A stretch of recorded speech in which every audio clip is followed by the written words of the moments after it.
एक अंधेरी रात हुआ के झोंके दरख्तों को हिला रहे हैं।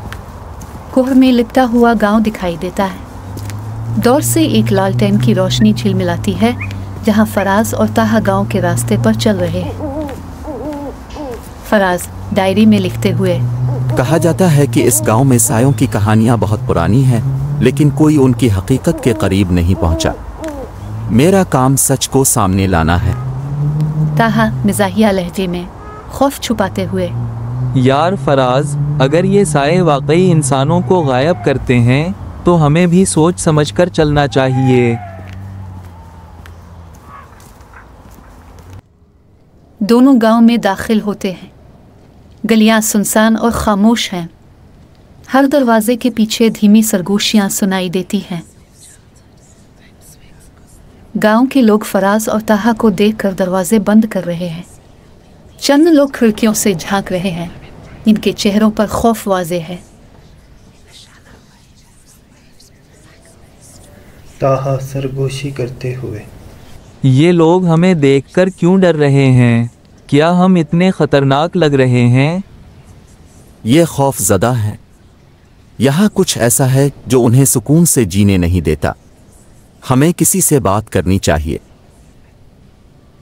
फराज एक पुराने कुनवे के करीब बैठे बाबा जमाल के पास जाता है। बाबा जमाल के हाथ कांप रहे हैं। बाबा जी, हम यहाँ गुमशुदगियों की कहानियां सुनने आए हैं। क्या आप कुछ बता सकते हैं? इंसानों को ले जाते हैं, इनका अक्स चुरा लेते हैं। तुम यहाँ ना रहो, वरना तुम्हारा अंजाम भी वही होगा। फराज और ताहा गांव के मुख्तलिफ हिस्सों की वीडियो बनाते हैं।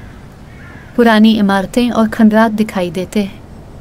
फ़ज़ा में अजब खामोशी और बेचैनी है। ये जगह वाकई अजीब है। यहाँ के हर कोने से एक पुरस्कार कहानी झलकती है। मुझे लगता है हम अकेले नहीं हैं। ताहा, देखो, वो चर्च शायद इस सब का मरकज़ हो। चलो वहाँ चलते हैं। चर्च के अंदर घनी तारीकियाँ, टूटी हुई कुर्सियाँ और दीवारों पर पुरस्कार निशान। हवा में सरगोशियाँ सुनाई देती हैं जो कभी करीब तो कभी दूर होती है। फराज, ये जगह कुछ ठीक नहीं लग रही। ऐसा लग रहा है कि हमें कोई देख रहा है। वापस चलते हैं। नहीं, हमें यहाँ से कुछ ना कुछ ज़रूर मिलेगा। ये देखो, वो आईना। फराज आईने के करीब जाता है।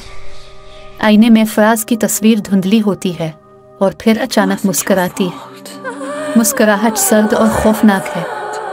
आईने की गहराई से पुरस्कार सरगोशियां सुनाई देने लगती हैं। ये आईना, ये तो अजीब है। ये मेरा अक्स मेरी हरकत क्यों नहीं दोहरा रहा? अचानक आईने के अंदर से साया नमूदार होता है।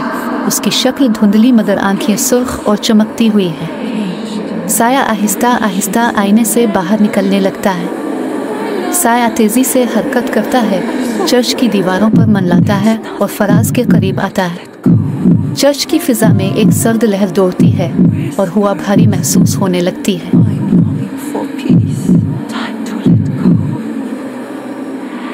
चर्च से बाहर निकलते हुए फराज और ताहा पर साया हमला करता है।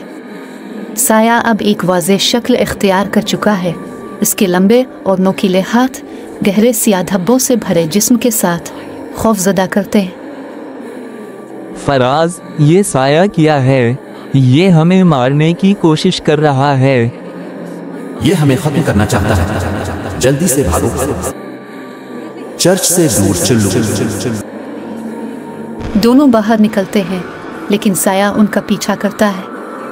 साया अपनी शक्ल बदलकर कभी धुआं बन जाता है, कभी इंसानी जिस्म का धुंधला खाक। गांव के लोग उन्हें घेर लेते हैं।